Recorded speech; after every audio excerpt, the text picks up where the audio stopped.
جس شخص کے نام کے آگے بھی مفتی لگا ہوا ہے ضروری نہیں کہ وہ مفتی ہو. ہمارے ملک کا بہت بڑا المیہ یہ ہے کہ گیٹ اپ پہ مفتی کی ڈگری ملتی ہے عوام کی طرف سے. مفتی کی ڈگری پتہ ہے کے لیے کیا ضروری ہے؟ آپ نے درس نظامی مکمل کمپلیٹ کیا ہو، ایک بات. نمبر 2، پھر کسی ریلائبل ادارے سے مفتی کا بعض اداروں میں 1 سال کا کورس ہوتا ہے، بعد میں 3 سال کا کورس ہوتا ہے، یہ کورس کمپلیٹ کیا ہو. کتنی شرطیں ہو گئیں؟ اور اس کورس میں ہر عالم کو داخلہ نہیں ملتا. ہمارے یہاں جامعۃ الرشید میں کتنے علماء آتے ہیں مفتی کا کورس کرنے کے لیے، سلیکشن 10-12 کی ہوتی ہے، باقی سب کو فیل کر دیا جاتا ہے. اس کے لیے بہت زیادہ استعداد چاہیے، مینٹل لیول چیک کرنا پڑتا ہے. پھر جب وہ 1 سال یا 2 سال یا 3 سال کا کورس کرے گا تو بھی مفتی نہیں بن جاتا. کم سے کم 10 سال وہ مسائل کی تحقیق کی پریکٹس کرے گا کسی ماہر مفتی کی نگرانی میں. سمجھ میں آ رہی ہے بات کہ نہیں ہے؟ 10 سال کم از کم ضروری ہے. اس کے بعد خود وہ فیصلہ نہیں کرے گا کہ میں مفتی بن گیا ہوں کہ نہیں بن گیا. اس کے جو سینئر اساتذہ ہیں وہ پھر یہ فیصلہ کریں گے کہ اس کو مفتی کہا جائے یا نہیں کہا جائے. خود سے لگاتا پھرتا میں مفتی فلاں مفتی فلاں، یہ پاگل ہے. یہ کیا ہے؟ پاگل ہے. اس کے بڑے کہیں گے کہ ہاں بھائی اس میں اتنی صلاحیت پیدا ہو گئی کہ مسائل میں یہ تحقیق کر کے جواب دے سکتا ہے، اس کی اتنی مینٹل لیول بھی ہونا چاہیے نا. بعض لوگوں پر بھوسا بھرا ہوتا ہے، دماغ ہوتا ہی نہیں ہے، وہ جتنا بھی علم حاصل کریں ان کو سمجھ میں ہی نہیں آتا. تو اس 10 سال کے پروسیس کے بعد اس کو اس کے بڑے اگر اتھارٹی دیتے ہیں تو پھر وہ مفتی کہلائے گا. ادروائز وہ 100 سال میں بھی مفتی. بولو، یہ وہ ڈگری نہیں ہے کہ آپ نے کورس کیا تو آپ مفتی کہنا شروع کر دیں. کچھ کورسز ایسے تو کرنے کے بعد آپ جو ہے نا وہ اہل ہوتے ہو، پی ایچ ڈی کر لیا آپ نے تو آپ پی ایچ ڈی اسکالر بن گئے. مفتی میں ایسا نہیں ہے.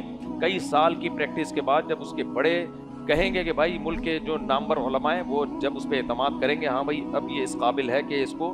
میں نے جب 8-9 سال پڑھا ہے نا، اس کے بعد فتوے کا کورس کیا حضرت مفتی عبدالوہاب صاحب کی نگرانی میں. اس کے بعد بھی ہمیں مفتی کا لفظ لگانے کی اجازت نہیں تھی اور نہ اپنے مہر سے فتویٰ دینے کی اجازت تھی. اس کے بعد پھر 11 سال میں نے اپنے سینئر اساتذہ کی موجودگی میں فتوے کا کام کیا ہے. یعنی ہم جب تحقیق کرتے تھے ان کے سامنے رکھتے تھے، وہ اس میں غلط صحیح کی کریکشن کرتے تھے، پھر ہمیں اور تحقیق کا کہتے. اس طرح سے 10-11 سال کنٹینیو کام کرنے کے بعد پھر ہمارے بڑوں نے مجھے اجازت دی کہ بھائی اب آپ اپنی اسٹیمپ کے ساتھ بھی فتویٰ جاری کر سکتے ہو. اجازت ملنے کے بعد بھی میں نے یہ کام نہیں کیا. سمجھ رہے ہو؟ مجھے ڈر لگتا تھا یار میں اپنی اسٹیمپ سے لکھوں، کل قیامت میں کس کی گردن پکڑی جائے گی میری. 2011 میں مجھے اجازت ملی ہے. اس کے بعد جا کے اب 2023 میں نے اپنی اسٹیمپ سے فتویٰ جاری کرنا شروع کیا ہے. اور وہ بھی اس لیے، یعنی 2023 تک بھی کرتا رہا کام میں، اب میں نے اپنی اسٹیمپ لگانا شروع کی. وہ بھی اس لیے کہ سوالات کی رش اتنا زیادہ ہے کہ ہر مسئلہ میں جامعۃ الرشید لے کے جاؤں، ان سے اسٹیمپ لگواؤں تو پھر جو سوال پوچھنے والے ان کا نقصان بہت ہو رہا تھا.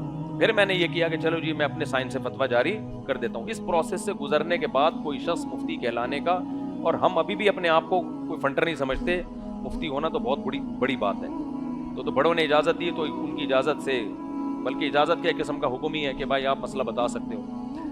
تو آج کل کیا ہو رہا ہے، مفتیوں کے اسکینڈل بہت آ رہے ہیں. وہ مفتی فلانی لڑکی کے ساتھ پکڑا گیا، اس کے ساتھ بھگا کے لے گیا. بھائی یہ مفتی نہیں ہوتے، یہ جاہل کے بچے ہوتے. مفتی عبدالقوی کے دیکھو نا اسکینڈل. اب غیبت اس لیے نہیں کہ تو ساری دنیا کے سامنے. کل مفتی عبدالقوی صاحب کی کوئی لائی ہے کہ لڑکی ناچ رہی ہے نا، اور مفتی عبدالقوی صاحب کیا کر رہے ہیں؟ انجوائے، بڑا زبردست انجوائے کر رہے ہیں. پتہ نہیں فیک ہے یا کیا ہے، واللہ عالم. تو بظاہر تو فیک نہیں لگ رہی تھی، لیکن ان کے تو اپنے ویسے ہی ماشاءاللہ بڑے مشہور ہیں. وہ مفتی کہاں سے ہو گئے وہ؟ میں نے مفتی اس لیے کہہ دیا کہ لوگوں نے نام بنا دیا ان کو. پھر لوگ کہتے ہیں مفتی کو دیکھو کیا کر رہا ہے. بھائی جان کس نے کہا کہ یہ مفتی ہیں؟ کس نے لگایا؟ خود ہی لگا دیا. یہ ایسے ہے جیسے خود ہی بالنگ کرو اور خود ہی بیٹنگ کرو، خود ہی کرو. تو مفتی بہت ایک مشکل سے ڈگری ملتی ہے، اور اس میں بہت، اور پھر مفتی کے پاس تو اتنا ٹائم ہی نہیں ہوتا کہ عملیات میں آئے. وہ بہت سے عامل ہیں مفتی فلاں عملیات کر رہے ہیں، جن چڑیل بھگا رہے ہیں، اور کیا ہے وہ مفتی. تو یہ پاکستان ہے، یہاں لا قانونیت ہے. جو چاہے بن جاؤ، کوئی پوچھنے والا نہیں ہے.